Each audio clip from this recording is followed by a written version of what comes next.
Log date, 70th cycle, 2 years post-Narmer.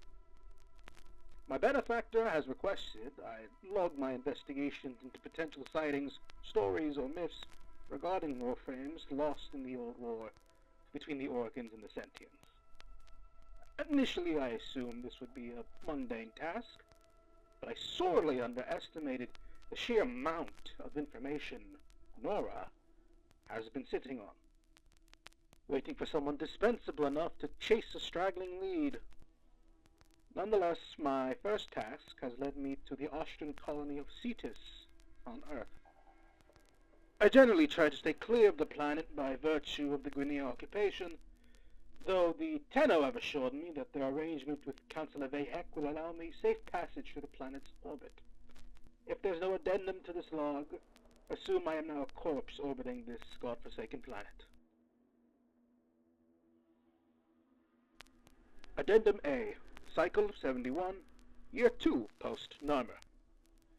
I am not dead. The Tenno are people of their word, thankfully.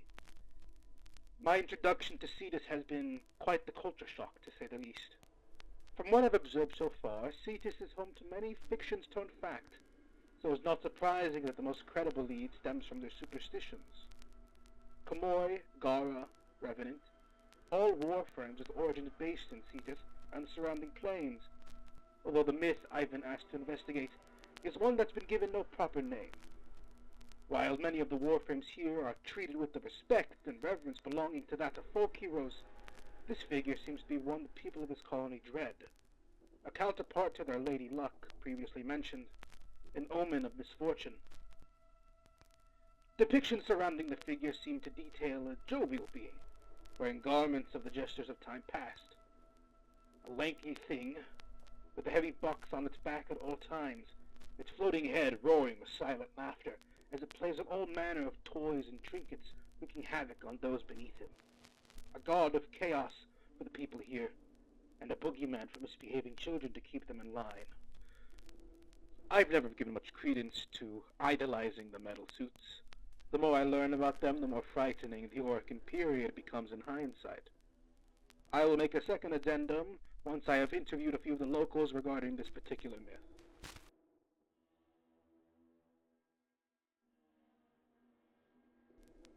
Addendum B, Cycle 73, Year 2 post-Narmer. Just as I think my ideas of Cetus have finally settled, something throws a proverbial Tenno in the toxin mixers. Today that metaphor refers to one Quil Onko. The man, or vessel, whatever he decides to call himself, besides from selling these children weapons, has had quite the beneficial amount of information regarding this myth. The entire myth seems to come from a children's rhyme. From dawn till dusk the children played with toys that old man had made. But once the parents looked around, the children were nowhere to be found. He laughed and laughed and laughed as he honed and honed his craft.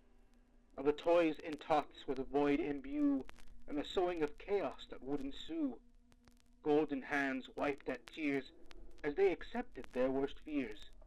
That old man had returned to seek vengeance for being burned. A life for a life, it was only fair. He took them away to a world without care, and now he is the devil's skin, waiting for drums so the fun may begin. Onko warned me against my investigating any further, but I'm a man of my word. My pressed him for details, and it appears that the rhyme originated from an excavation site north of the plane shield generator. Despite the warnings, I have to investigate further. My own well-being be damned. I'm heading out there tomorrow to investigate further.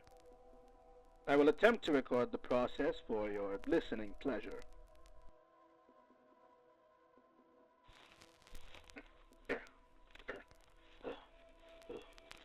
Addendum C, Cycle 77, Year 2 post-Narmer. These last few days have been absolute shit. I tried to get a Tenno escort to the location, but it was vetoed by my benefactor. For what reason, your guess is as good as mine. My ship would have been shot down had I tried to use it, so I settled for tracking through the plains on foot. Thankfully, my use of ancient recording devices has kept me under the Grineer's radar for now.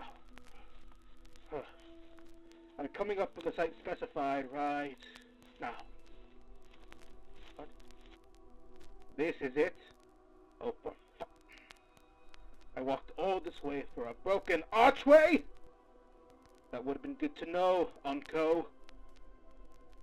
Whatever. Let me see if there's anything of use here. There's an inscription on the leftmost portion of the arch, but it appears incomplete. The rhyme is written on the right. I vaguely know the script. I've seen it in some of the research notes provided to me by the Antrates. Oh, I think it's supposed to say Githir Ra Shotara Ra Fas Maralok. And then it cuts off. Maybe it's a version of the rhyme, but as an incantation.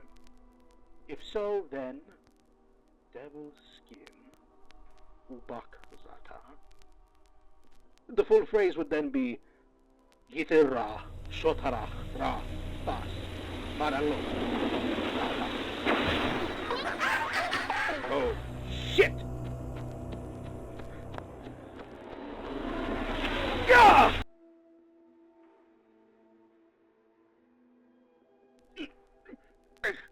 What? You want me to record? Addendum D, Cycle 77. Year 2 post-armor. It's real. Fuck me, it's real. It's spring, a foot. It's pressed into my chest. What do you want? It sat down in front of me. It's reaching. It's taking off its box and it's setting it down in front of me. It doesn't want to play a game. It wants to make a wager. If it wins... Oh, Lua. If it wins, I must take him back to Cetus. And if I don't play... Fine. Fine. But, if I win, you have to go back to your arch. And I return to Cetus unharmed. It's a deal then. Oh, you want me to pick the game? Something that's not luck-based, something that's skill-based. I got it. I'll take white. You take black.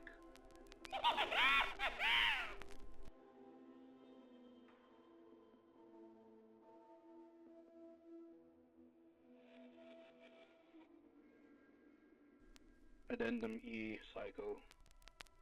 Fuck if I know. Year 2, post-armor. We've been doing this for hours. Days, maybe. Always a stalemate. But it's as energetic as ever. I feel my body starting to give in. I began recording in hopes of keeping myself awake by talking. Sleep is failure. Again! No, you won't win. I won't let you. Maybe. What if I... Wait. Check! Oh, you have no response to that. I've got you. Checkmate!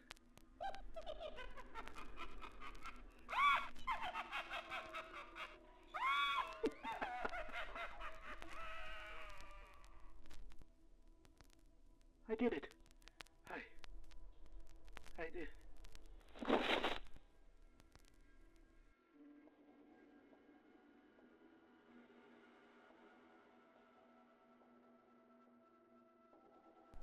Closing remarks. Cycle 85. Year 2 post-armor. 5 days. That's how long our little game had been going for. It felt longer. Quill Onko had sent a message to Tenno after the first couple of days of my trek. He asked him to see if I was still alive. They found me passed out in a ditch beside the ruin, a few konjaks circling me. I finally woke up within the colony, worse for wear, but alive. My final thoughts in this case. There's always some truth to myth, whether this Toymaker is a god of chaos or another victim of the Orcan war machine. It's something for someone with bigger balls than I to figure out. I've let the Tenno know about my encounter, but it appears the archway itself has vanished.